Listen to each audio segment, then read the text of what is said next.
Hello, I'm Ailsa Robson, and I love to listen to people's life stories. I'm a psychotherapist and someone who's recognised that striving for perfection doesn't make you happy. I now advocate for adding more compassion to your life while simply doing the best you can. This has brought me far more happiness and ripples out to those I love. I know through conversations with lots of interesting folk that they've also been exploring how perfectionism shows up for them. And today I can't wait to chat with the lovely Carly Thompson Barry. Hello, Carly. Thanks for joining me How are today. you? Thank you for having me. I'm so grateful for your time and your willingness to share with me. I know that as we're talking about perfectionism, we both have a little bit of illness that's been in our families and joys of parenthood. That's right. So I'm really pleased that you're here, and we will just run with anything that appears along the way during this interview. But firstly, and as you're talking, I'm hearing elephants going down the hallway, which would be my boys. So there's the imperfect. Straight up. straight up. Well, I'm really honoured to be here. Yeah, no, well, thank you. You are my very first interviewee. You're the first person that I'm interviewing for this series of conversations about perfectionism that will be turned into podcasts. So I'm so grateful. I'm really grateful. You have so many roles that you fill in your life, and my understanding is of Carly, the founder of SA Woman Australia, and I'd just love to know a little bit about what roles fill your days. Yeah, what roles fill my days? I feel like I change my hat a lot, and it depends on what day of the week it is. So obviously, in addition to SA Woman, so SA Woman is all about supporting, connecting and showcasing South Australian women in business. So through that, I do a lot of, so I mentor a number of women, I connect them through events and that sort of thing. But I also have 3 kids. So the mum role is very important to me and also takes up a considerable amount of my time. I think I totally underestimated the jump from 2 to 3 and how much more work and washing that was going to be. I'm also a wife, so married to my husband, obviously, if I'm a wife, but we've been together since we were 16, which is going to be 20 years this year. So that's another significant part of my life. Thank you. And then we also have another business. So we have a personal training business as well that I help my husband in a bit too. So not every day he does the bulk of that. But there's some days where I'm getting up in the morning and I've got my SA Woman hat on, and then it's mum hat, and then I'm in personal trainer mode, and then it's back to mum hat, and then it's back to SA Woman hat. And then there's just I feel like I have a whole hat rack at home of things that I'm constantly changing to do. And sometimes I think because there's so much, I can feel like, I guess, when we're talking about the imperfect and the perfect side of things, that I don't always do all of those things really well, but I do the best that I can. Well, that's it. The best you can is all that you can really ask of yourself. But before we delve into that, I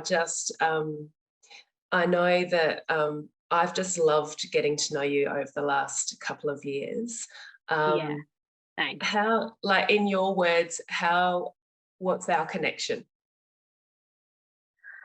What I love the most about whenever we get together, and it's something that I struggle a lot with, small talk. So I can't do the small talk, how's the weather? I want to get to know people. I want to delve deeper. I want to find out more about them. I want to hear their philosophies and the things that they know so that I can learn from them. And I feel like every time we get together and have a chat, it goes deep. Like there's always just so much we can cover. We could sit chatting for hours. Especially, I'm thinking after the SA Woman Awards a few years ago, and I came up to your apartment and we had that chat. Like I think we both probably could have sat there. I mean, it was a lovely view too, but also just sitting there chatting, just about, life and, the things that resonate with both of us. particularly when it comes to bodies and that side of things as well. Yeah. But also I always feel like I learn so much from you whenever we talk as well, about myself and about how to engage with other people too. So Well, that is lovely, and right back at you. I've I've been really fortunate to have entered into the family that is SA Woman Australia, and I was very grateful that you allowed me the opportunity to become a connector in a couple of regions, you know, sharing the roles with fabulous you did other Hills women. and South for a while there. Well, you know, I'm a people person. I like hanging out. You know me, and you but rocked it. You did amazing. it was so easy to work with the other connectors and to meet the other women in business. I think because you've just established such an authentic network of women in business, and we're all about collaboration, not competition. And I I think the imperfection, the idea of imperfection is probably one of your key strengths, is that you talk imperfection all the way through, like in your own personal experiences, but also because you've worked with so many people in so many different businesses, and you yourself, you've had so many different businesses. I think I think, you know, coming in as a newbie, for me, it was really important to find my tribe that were willing to accept my failings as well as celebrate my successes with me. And I feel that, and I don't think that's done enough in business. I don't think enough of that is spoken about the real things behind the scenes. And I know that whenever I do a post that's my real and raw journey of business, they often get a lot of interaction and a lot of people coming and going, oh, I understand. I feel that. Thank you for sharing that. I feel less alone, because it's not talked about. When it comes to business, it's so much we're taught about, you know, the perfect Instagram feed, making sure all your tiles match, you know, what are you going to wear to the next networking event, you know, making sure you're all done in the right way. Or whenever people, you know, then there's people, they talk and they're constantly worried about saying the wrong thing. And or what, you know, and with SA Woman, I want women to know that they can be real. And if I'm not being real and I'm not opening up about that, how can I expect other women to do the same? So I think it's so important for that. And I've had a few people lately, you know, want me to chat about, you know, help them to build a community or this kind of thing. I'm like, you know, that I actually don't know the specifics of what I've done. It's not as though I've had a plan and gone, I'm going to do step A, B, C, D and build a community. I think what you said perhaps is one of the big parts of it. I've just been myself. I've been real, and I've been, you know, as open as I can possibly be with the women in our community, which I think has helped create that space where they feel the same, and it's created a really supportive, encouraging space, a bit like a sisterhood, I guess, in some ways. You know, we all have each other's back as much as possible. And it is just a really, I hope that when women join, they feel that warmth around them as soon as they step into, you know, an event or the Facebook community or that sort of thing. I'm pretty sure that they do, from all the feedback that I've had over so many different events that I've been to in the last couple of years. And you've got, you know, long-standing members of your community that have the fine minds that you have in this group are just incredible, and they're very you know, you've kind of got these pillars of incredible women that are welcoming in the newcomers as well. And then we get, you know, and then I know for me, I get blown away by in the room, like how many incredible women in so many different areas of business, you know, just, we're banging in South Australia. We're absolutely banging. Are. Yeah. And that's why, I mean, that was one of the big, that's why one of our core pillars is showcasing, because I don't think people understand what talent we've got here amongst women in South Australia. I think there's been a lot of emphasis perhaps on the eastern states with what women are doing over there. And I think in South Australia, there's a bigger emphasis on, the tech space, or what's going to bring the most money into the state as a larger sum. But it's very much missed the contribution that women every single day are making, whether it's in their communities, whether it's in their small business, whether it's in their medium businesses, their family businesses, their partners' businesses, all those facets. Women are contributing so much to South Australia, and that's a big part of my mission, is that I want people to understand that. Yeah. And when women make money, we invest in people and we invest in community. So we are, where our small businesses or our medium businesses or large businesses are probably all sponsoring some, sport team, local sport team. Definitely. And we donate to fundraisers and charities, and we're buying from other women. We're all, quite often women jump in the group and say, it could be something as simple as, I want to buy some skincare, or I want to actually, I want something for my business, or I want to renovate my home. And women are reaching out because they want to support another woman and their family, or their local community. So they know the benefits of supporting one another, which I think is great. And I know I very much so, I'll try and support, particularly, even if it's not a female business, female-owned business, I will try and support something locally as much as possible. I think keeping that in our local areas, that whole circular economy concept, is something I've learned a lot more about over the last few years in particular. Yeah, because I think in that context, we have probably all made mistakes in the past where we haven't sourced locally, and we're just, we're learning a little bit more and about that. So I appreciate the SA Woman, the whole community and context about being authentically yourself to showcase your business. Now I'm going to get a little bit personal with you. How I love going deep. Oh, cool, excellent. All right, so how has perfectionism kind of shown up in your life? If you can think of maybe something, like, what's the first thing that's kind of popping up for you now? The first thing, and I think if I look back from a perfectionism point of view, would be my schooling. That is where I think I first recognised my perfectionism. And I guess it goes hand in hand with determination as well, and having a goal and wanting to achieve it. But I do look back at the huge pressure I put on myself, particularly through secondary schooling. Back then it was the TER. I know it's all changed since then, but, to get the right TER and to get into university and to have a career and to, I guess I had a lot of pressure on myself. Not that, my dad was a business owner, my mum had a job, but I was the first one that had the opportunity to go to university. So I certainly put a lot of pressure on myself, almost to like step up in the family kind of thing, to take that next step. And year 12 particularly, obviously my husband and I were at school together, and if I compare our experiences, he was off on a Sunday dirt karting and out with his dad before a test on Monday, and I was home studying madly because I wanted to make sure I got those top scores.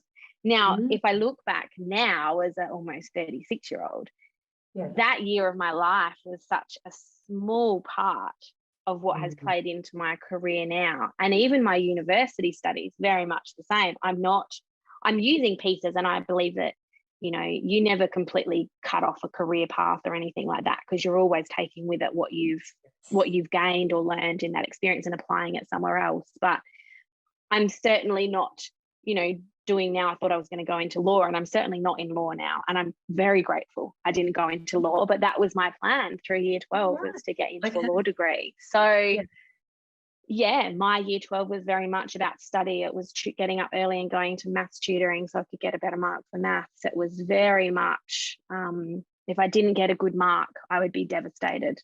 And university as well. And there's some other things I've been thinking about how that ties in. I'd submit an assignment, I'd be certain I was going to fail. It was terrible. I'm going to fail, and it would come back as a distinction.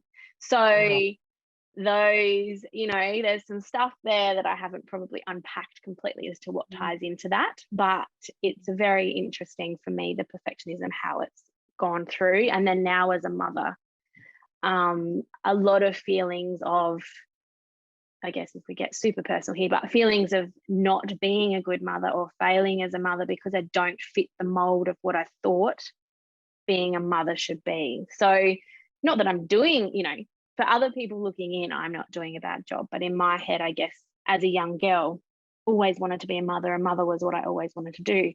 Now I'm at that space and I have this torn between business and my passion on that side of, and being myself, but also being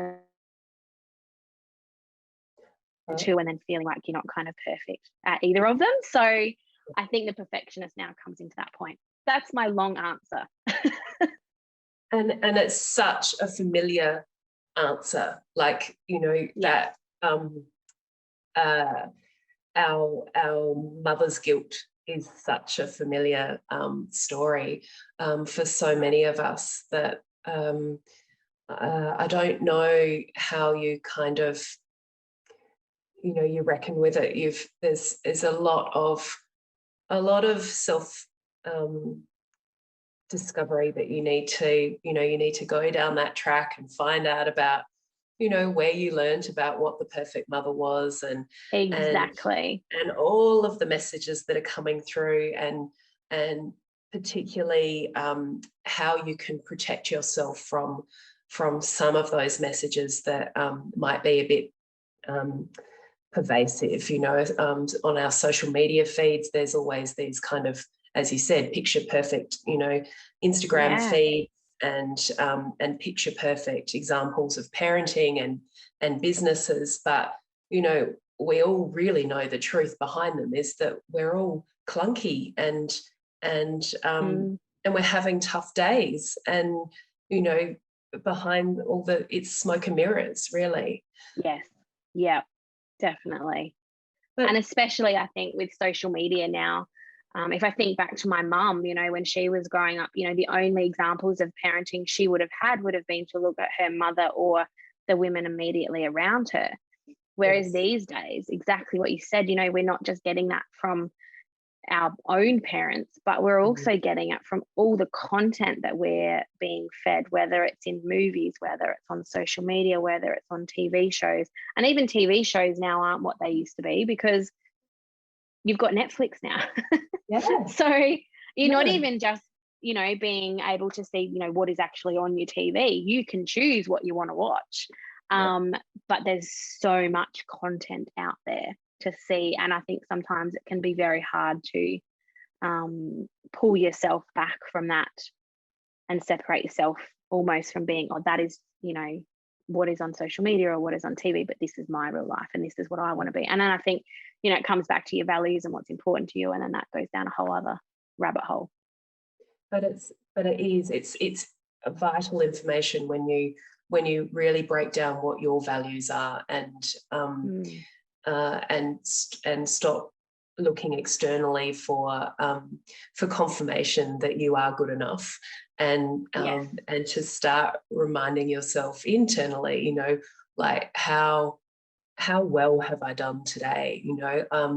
I was faced with sick children and deadlines, and my husband and I had a bit of a tiff or something, and then bad news on the news or something else happening, and dishwasher's broken down. How have I managed to get through all of that? And so weaving that compassion and kindness and realism into your life, so you realistically appraise what's happened in your days. And it takes practice to do that.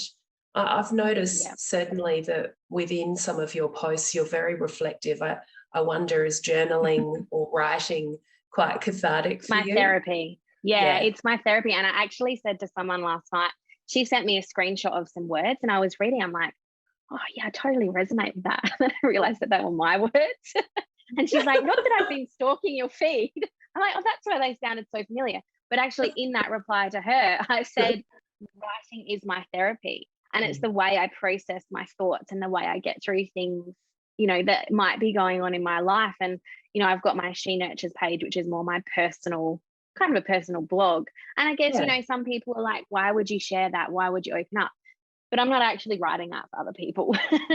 I mean, I know that sometimes when I write that it's going to resonate. And I did a post last night that I felt other mothers needed to hear. But for the most part, it's me making sense of what my head is telling me and what's going on, and trying to, and I think when I do tend to write, I usually come out of it for the most part with some kind of resolution or something at the end of what I've written.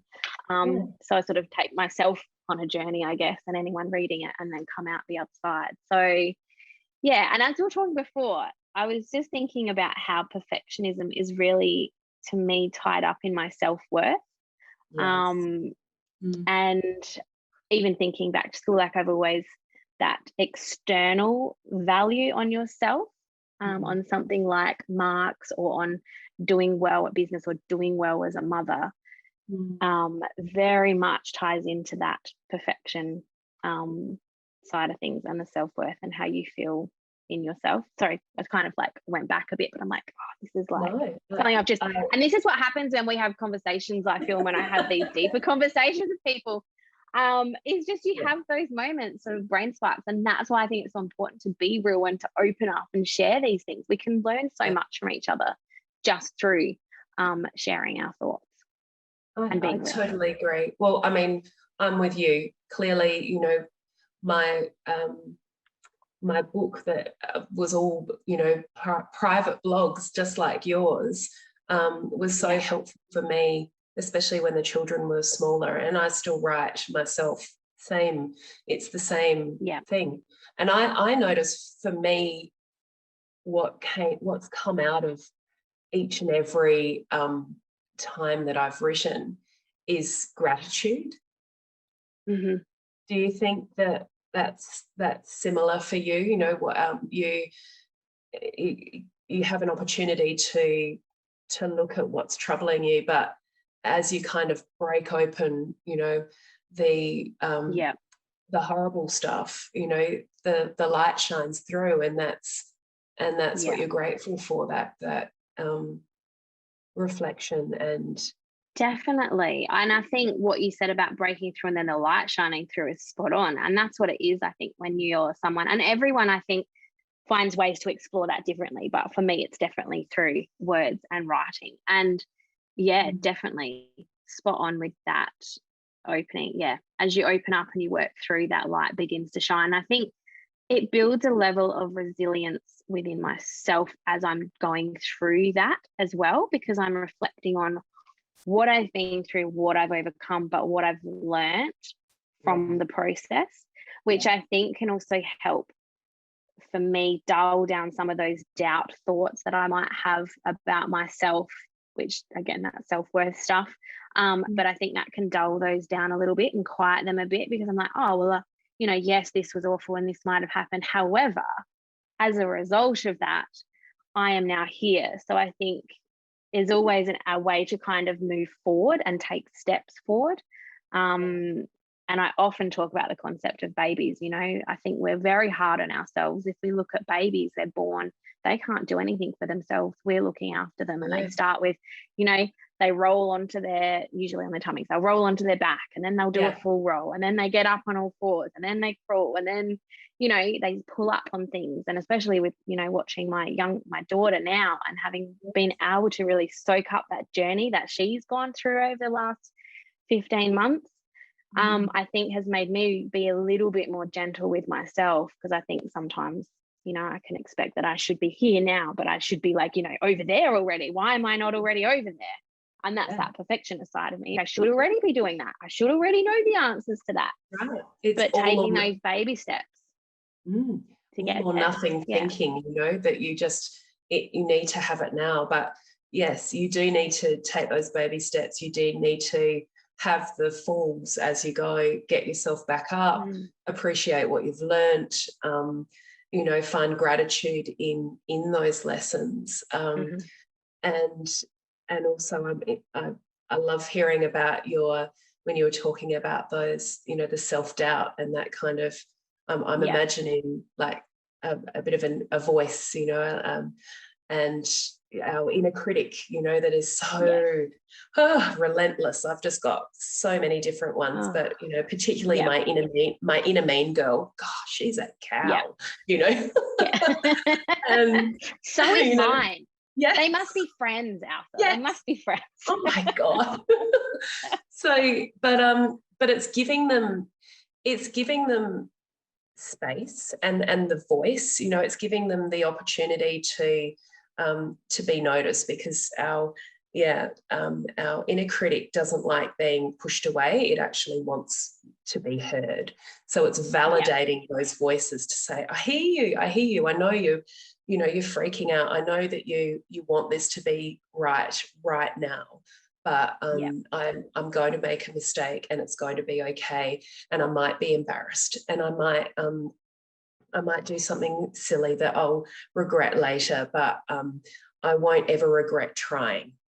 And and I think when it comes to women in business, so many women hold themselves back because they're too scared for all those, like to be wrong or to do the wrong thing or make the wrong step.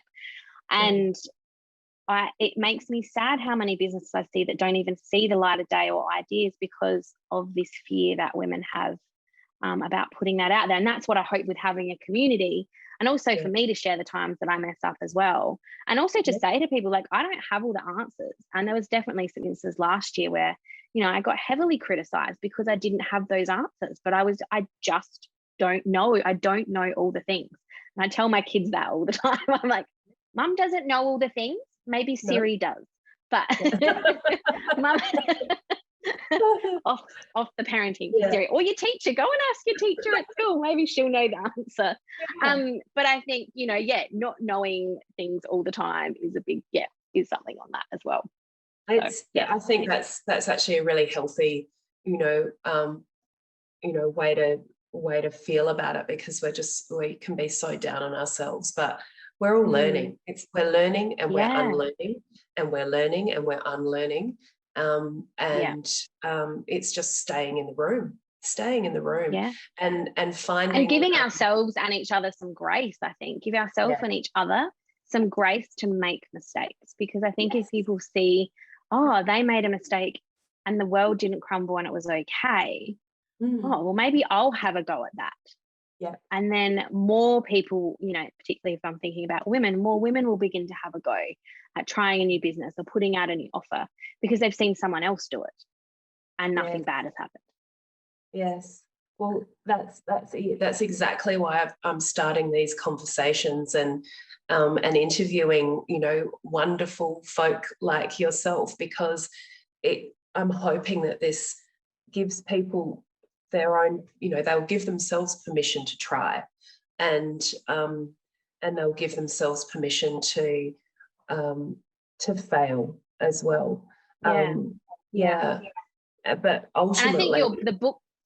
Keep going. No, I was just going to say that the book you've written, I think, as well, is fantastic in that, because I read through that, and from a body journey point of view, particularly for me, I think it was so great to read the experience of you and just go, oh, I feel that.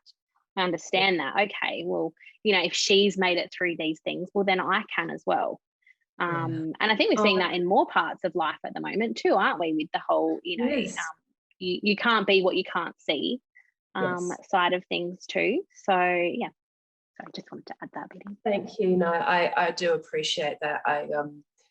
I think that there's so much more coming out these days, that real authentic stories about all sorts of experiences that people have had in their lives, and their vulnerable stories are empowering other people to speak up.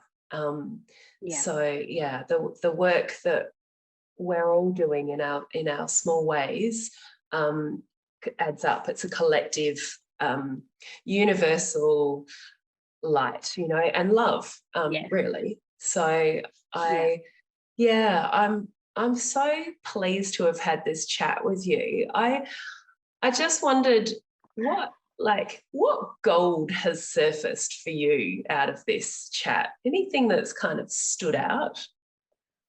I think there's all the time we have a chat after something will stand out. But I definitely think for me, that connection between perfectionism and self-worth, that light bulb moment for me, as we've been chatting, I'm keen to unpack that a bit more, and see how that might also be holding me back in other areas, particularly with business, because I know that being very introverted, I do struggle a lot to put myself out there. And so, yes, I'm interested to look at that a little bit more post our chat today. Yes, well, you've given me more work, Ailsa. sorry, but it's helpful work, and it is, and the whys that you'll ask yourself, you know, when those voices come up, when the inner critic comes up, and she's making statements, you know, that are very clear about, you know, your self-worth, and when you're overstepping the mark, and when you're too big for your boots, and when you've got to be fearful, and when you've got to be, you know, whatever she's saying, just keep asking her why. Just keep asking her why, because you'll go down through the onion layers, and it's quite interesting what you find, but do it with compassion and generosity and gentleness. I think that this exploration is really key work for ourselves, but we also need time out. So is there maybe one technique that you use, like a compassionate technique that you use in your life to kind of self-soothe or soothe yourself when you're kind of doing this work? Not necessarily, but I have noticed in terms of the self-work for me, it's a bit of a spits and spurts kind of thing. So I was only thinking about this the other day, was that from 2017 to 2019 was quite a deep time for me in terms of the self-work, self-exploration, finding out more about who I am, you know, what I'm about, and working through some of the, you know, past traumas and all that kind of thing. And then I feel like it's taken me a few years to almost like compress that and to work through, consolidate is probably a better word, to consolidate all that. And I'm feeling like I'm coming out the other side now, that I feel okay with, I feel like I'm ready to now delve into some more self-work. So I think from a compassion side of things for myself, it's not expecting to get, again, that baby steps, not expecting to get all the answers right now and to find out all the things from just, you know, 1 or 2 therapy sessions, or just from doing one course or reading one book.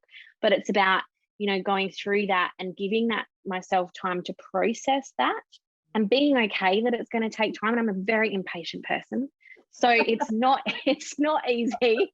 And the whole SA Woman rebrand has been an extremely frustrating process, because it should have happened yesterday, because I should have just known, but it's taken time. And so I think, my compassion side of that, in terms of, it's not a tool as such, but it's time. It's giving myself time, giving myself space, being okay that I'm not going to have all the answers right now, and letting that consolidate and work and weave into my life before I then take the next part of the journey in my self-work story. So great. I like that. So take a breath, allow things, and know that you're consolidating on the knowledge that you've already tapped into, and it's not a race. It's not a race to become a perfect person, you know, Carly. A perfectly enlightened person that has all the answers about all the answers. I have felt sometimes, I'm like, haven't I done enough already? Like, surely I've done enough of this, like, you know, working a bit more on myself. But I just think you evolve as a person. I think for myself, especially with having a third, I've noticed with each child, I change a little bit and I evolve a little bit more, as you know, and then, okay, well, who am I now? Because I'm not the same person I was, you know, before I had my daughter. So having to then go through that process again, and then re-find myself again and who I am. And then I think, you know, then we, you know, there's that big turning 40. And then I think that for a lot of people changes things again. And that's what, 4 years away for me. So I kind of feel like that'll be another momentous time in my life where I'll be like, right, well, now I'm 40, now what? And then when I turn 50, and, you know, all those kinds of things. that I think we have those little moments in time where we change, and we've got to go back and self-reflect and be gentle on ourselves. Yeah, absolutely gentle. And evolve is one of the loveliest words. I use it myself a lot, personally. In fact, that was my blog's name, Ever Evolving. Love it. Yes. But that's so spot on though, because aren't we? Yeah. We are ever evolving. There is no end point. In, not why we're earthside anyway. Yeah. Well, look, I thank you so much. I appreciate the fact that we have had this deep dive into a conversation. I've loved every minute, and of course we could Thank go you on for having all me. day. We could be here for a few hours, but we could absolutely.